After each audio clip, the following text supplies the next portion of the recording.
അങ്ങനെയാണ് എന്നുണ്ടെങ്കിൽ ഈ ഗുളിക രാത്രി കുടിക്കാൻ പറയുന്ന സമയത്ത് നിങ്ങൾ ശ്രദ്ധിക്കേണ്ടത് രാത്രി കിടക്കാൻ നേരത്തല്ല യഥാർത്ഥത്തിൽ ലിവോസെറ്റിസിനോ സെറ്റിസിനോ കഴിക്കേണ്ടത്. അലർജിയുടെ ഗുളികകൾ സെഡേഷൻ ഉണ്ടാക്കുന്നുണ്ടല്ലേ?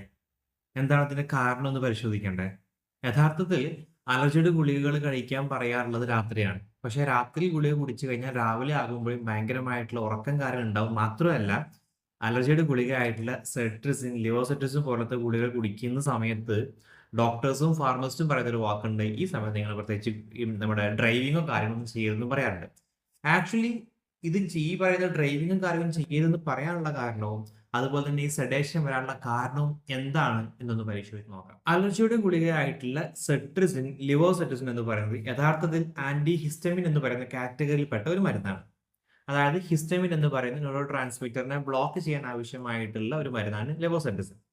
ഈ ഹിസ്റ്റമിന്റെ പ്രത്യേകത എന്ന് പറഞ്ഞു കഴിഞ്ഞാൽ ഈ ഹിസ്റ്റമിന്റെ ഹിസ്റ്റമിൻ എന്ന് പറയുന്ന ആ ഹോർമോൺ ന്യൂറോ ട്രാൻസ്മിറ്റർ ആക്ട് ചെയ്യാൻ വേണ്ടിയിട്ട് അത് പ്രവർത്തിക്കാൻ വേണ്ടിയിട്ട് ബൈൻഡ് ചെയ്യുന്ന സ്ഥലങ്ങൾ ഒന്ന് നമ്മുടെ തലയുടെ താഴെയും തലക്ക് മുകളിലും നമ്മുടെ തലച്ചോറും ഇത് ഫങ്ഷൻ ചെയ്യാൻ വേണ്ടിയിട്ട് അതിന്റെ ബ്ലോക്ക് അത് ബൈൻഡ് ചെയ്യാനുള്ള സ്ഥലങ്ങളുണ്ട്. അതായത് നാം കുടിക്കുന്ന മരുന്ന് യഥാർത്ഥത്തിൽ നമ്മുടെ മൂക്കിലും നമ്മുടെ തൊണ്ട ഭാഗത്തും ശ്വാസകോശത്തിന്റെ ഭാഗങ്ങളിലുമായിട്ട് എഫക്റ്റ് കിട്ടാൻ വേണ്ടിയിട്ടാണ് നമ്മൾ ലെവോസെറ്റിനും സെറ്റസിനും കഴിക്കാറുള്ളത്. കാരണം ജലദോഷമോ അലർജി ബുദ്ധിമുട്ടും മാറാൻ വേണ്ടിയിട്ട് അല്ലെങ്കിൽ എന്തെങ്കിലും ഇച്ചിങ്ങോ കാര്യങ്ങളോ ഒരു ചൊറിച്ചിലോ അങ്ങനത്തെ ബുദ്ധിമുട്ടോ കാര്യങ്ങൾ ഉണ്ടെങ്കിലാണ് സാധാരണകൾ ഈ ഗുളികൾ കൊടുക്കാറുള്ളത്. പക്ഷേ ഈ പറയുന്ന ഗുളിക ഈ പറയുന്ന ഭാഗങ്ങളുടെ എഫക്റ്റിന് പുറമെ ഇത് നമ്മുടെ തലച്ചോറിനുള്ളിലോട്ടും കയറുന്നുണ്ട്. നമ്മുടെ തലച്ചോറിന് ഉള്ളിലോട്ടും കയറുന്നതിന് ഒരു ബാരിയർ ഉണ്ട്. ബ്ലഡ് ബ്രെയിൻ ബാരിയർ രക്തത്തിന്റെയും നമ്മുടെ തലച്ചോറിന്റെയും ഇടയിലുള്ള ഒരു ബാരിയർ ആയിട്ട് ആക്ട് ചെയ്യുന്ന ഒരു ബാരിയർ ഉണ്ട്. നമ്മുടെ പാലം ഉണ്ടല്ലോ, ഒരു ചെക്ക് പോസ്റ്റ് പോലെ ഒരു ചെക്ക് പോസ്റ്റ് ഉണ്ട്. ഈ ചെക്ക് പോസ്റ്റ് കടക്കാൻ കഴിവുള്ള വ്യക്തിയാണ് ലിവോസെറ്റിസിൻ. അതുകൊണ്ട് വലിയ പ്രശ്നമുണ്ട് എന്നുള്ളതല്ല, അത് കടക്കുന്നത് കൊണ്ട് തന്നെ അവിടെയുള്ള അവിടെ പോയിട്ട് ഈ പറയുന്ന ഈ ന്യൂറോ ട്രാൻസ്മിറ്റർ ഹിസ്റ്റമിന്റെ ഫംഗ്ഷൻ എന്താണ്? നമ്മുടെ ഉറക്കത്തിന്റെ സൈക്കിൾ കൺട്രോൾ ചെയ്യും. അതുപോലെ തന്നെ നമ്മുടെ കോൺഷ്യസ്നെസ്, നമ്മുടെ ബോധാവസ്ഥ അല്ലെങ്കിൽ അലേർട്ട്നെസ്, എപ്പോഴും നമ്മൾ കോൺഷ്യസ് ആയിട്ട് ഇരിക്കുക എന്ന് പറയില്ല, അലേർട്ട് ആയിട്ട് ഇരിക്കുക, നിങ്ങളെ ശ്രദ്ധ കേന്ദ്രീകരിച്ചിരിക്കുക, ഇത് കൺട്രോൾ ചെയ്യുന്നത് ഹിസ്റ്റമിനാണ്. അതുപോലെ തന്നെ നമ്മുടെ സെഡേഷൻ അലേർട്ടിന്റെ ഇതൊക്കെ അലേർട്ട് കുറയുന്നതും കൂടുന്നതും കൺട്രോൾ ചെയ്യുന്ന ആള് ഈ പറയുന്ന ഹിസ്റ്റമിനാണ്. അപ്പൊ മനസ്സിലാക്കിയാൽ മതി, ആന്റി ഹിസ്റ്റമിൻ ആയിട്ടുള്ള മരുന്ന് തലച്ചോറിലും കയറി കഴിഞ്ഞാൽ ഇത് നമ്മുടെ അലേർട്ട്നെസ്സിനെ ബ്ലോക്ക് ചെയ്യാണ്, കോൺഷ്യസ്നെസ് കുറയും. ഇനി ഈ പറയുന്ന സെഡേഷൻ ഈ പറയുന്ന തലച്ചോറിൽ പോയിട്ട് ഇത് ബൈൻഡ് ചെയ്തുകൊണ്ട് എന്തെങ്കിലും പ്രശ്നമുണ്ടോ? പ്രത്യേകിച്ച് പ്രശ്നമില്ല. ആ ബ്ലോക്ക് ഒരു ബൈൻഡ് ചെയ്യുന്ന പ്രോസസ്സ് ഇതിന്റെ എഫക്റ്റ് കഴിഞ്ഞാൽ അത് തിരിച്ചു പോവുകയും ചെയ്യും. അതുകൊണ്ട് പ്രത്യേകിച്ച് പ്രശ്നമോ കാര്യങ്ങളോ ഇല്ല. പക്ഷെ ചില ആളുകൾക്ക് ഉള്ള ഒരു പ്രശ്നം എന്താന്ന് വെച്ച് കഴിഞ്ഞാല് എനിക്ക് ഈ ഗുളിക കുടിച്ചു കഴിഞ്ഞാൽ ഈ പറയുന്ന സെഡേഷൻ അല്ലെങ്കിൽ ഉറക്കം പോലത്തെ ബുദ്ധിമുട്ട് ഭയങ്കരമായിട്ട് ഫീൽ ചെയ്യുന്നുണ്ട്. പക്ഷെ എന്റെ സുഹൃത്തിന് ഈ ഗുളിക കുടിച്ചു കഴിഞ്ഞാൽ ആ പ്രശ്നമില്ല. അതെന്തുകൊണ്ടാ? ജെനറ്റിക് ഫാക്ടറാണ്.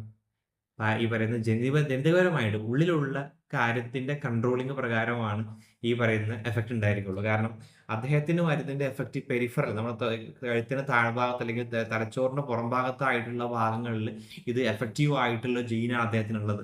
തലച്ചോറിലോട്ടുള്ള എഫക്റ്റീവ്നെസ് കുറവാണ് എന്നുണ്ടെങ്കിൽ ഇത് ഹിസ്റ്റമിൻ അവിടെ ബൈൻഡ് ചെയ്യും. അവർക്ക് ഈ സെഡേഷൻ ബുദ്ധിമുട്ട് ഉണ്ടായിരിക്കില്ല. ഇനി അത് അവിടെ നിൽക്കട്ടെ. ഈ സെഡേഷൻ ബുദ്ധിമുട്ട് കുറയ്ക്കാൻ വേണ്ടിയിട്ട് നമ്മൾ എന്ത് ചെയ്യണം? യഥാർത്ഥത്തിൽ സെഡേഷൻ എന്ന് പറയുന്ന ഒരു എഫക്റ്റ് നമുക്ക് ആവശ്യമില്ലാത്തത് എന്ന് പറയുന്നത് രാവിലെകളിലാണ്. രാത്രി സെഡേഷൻ ഉണ്ടായാലും വലിയ പ്രോബ്ലം ഇല്ല. അങ്ങനെയാണ് എന്നുണ്ടെങ്കിൽ ഈ ഗുളിക രാത്രി കുടിക്കാൻ പറയുന്ന സമയത്ത് നിങ്ങൾ ശ്രദ്ധിക്കേണ്ടത് രാത്രി കിടക്കാൻ നേരത്തല്ല യഥാർത്ഥത്തിൽ ലിവോസെറ്റിസിനോ സെറ്റിസിനോ കഴിക്കേണ്ടത്. ലിവോസെറ്റിസിൻ സെറ്റിസിന്റെ കംപ്ലീറ്റ് വിവരങ്ങൾ പറയുന്ന വീഡിയോ നമ്മുടെ യൂട്യൂബ് ചാനലിലുണ്ട്, അത് കാണാം.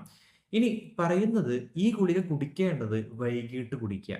അതായത് ആഹാരത്തിന് മുന്നേ കുടിക്കുക. വൈകിട്ട് ഒരു 6 മണി 7 മണിക്ക് ശേഷം കുടിച്ചു കഴിഞ്ഞാൽ ഒരു 12 മണിക്കൂർ എന്ന് പറയുമ്പോൾ രാവിലെ 6 7 മണി ആകുമ്പോഴേക്കും നിങ്ങളുടെ സെഡേഷൻ എഫക്റ്റ് മാറുന്നുണ്ടായിരിക്കും. അപ്പൊ അതൊന്ന് ശ്രദ്ധിക്കുക. രണ്ടാമത് രാവിലെ എഴുന്നേറ്റിട്ട് നിങ്ങൾ സെഡേഷന്റെ ബുദ്ധിമുട്ടുണ്ടെങ്കിൽ ധാരാളം വെള്ളം കുടിക്കുക. നല്ലോണം വെള്ളം കുടിക്കുകയാണെന്നുണ്ടെങ്കിൽ ഇതുപോലെ സെഡേഷന്റെ എഫക്റ്റ് കുറയാനുള്ള സാധ്യത ഉണ്ട്. ഇനി അമിതമായിട്ട് സെഡേഷൻ വന്നിട്ടുണ്ടെങ്കിൽ നിങ്ങൾക്ക് ഒരു ജോലി എടുക്കാൻ പറ്റുന്നില്ല, ഭയങ്കരമായിട്ട് കിടക്കുകയാണെന്നുണ്ടെങ്കിൽ നിർബന്ധമായിട്ട് നിങ്ങൾ ഡോക്ടറെ കാണിച്ചിട്ട് എനിക്ക് ഇന്ന പ്രോബ്ലംസ് ഉണ്ട് എന്ന് പറയണം. ചെറിയ സെഡേഷൻ അല്ല, വലിയ സെഡേഷന് ബുദ്ധിമുട്ടുണ്ടെങ്കിൽ ഡോക്ടറോട് പറയണം. അതിന് മറുമരുന്നുണ്ട്. അതിൽ കുറച്ചുകൂടി അഡ്വാൻസ്ഡ് ആയിട്ടുള്ള മെഡിസിൻസ് ഉണ്ട്. ഇവിടെ മാത്രം ആക്ട് ചെയ്തിട്ട് മുകളിൽ ആക്ട് ചെയ്യാത്ത രീതിയിലുള്ള മരുന്നുകളുണ്ട്. അത് ഡോക്ടർ തീരുമാനിക്കും നിങ്ങൾക്ക് എഫക്റ്റീവ് ഉണ്ടോ ഇല്ലേ എന്നുള്ളത്. അപ്പൊ അത് നോക്കിയിട്ട് അത് ചെയ്യാവുന്നതാണ്. ഓക്കെ. അതുകൊണ്ട് തന്നെ ഇനി പറയാനുള്ളത് ഈ സെലവോസെറ്റിസിനോ പോലത്തെ ഗുളിക കുടിച്ച് കഴിഞ്ഞാൽ സെഡേഷൻ ബുദ്ധിമുട്ടോ ക്ഷീണമോ കാര്യമുണ്ട് എന്ന് കരുതിയിട്ട് ഗുളിക കുടിക്കാതിരിക്കരുത്. ആ ഗുളിക മുഴുവനായിട്ട് കഴിക്കുക.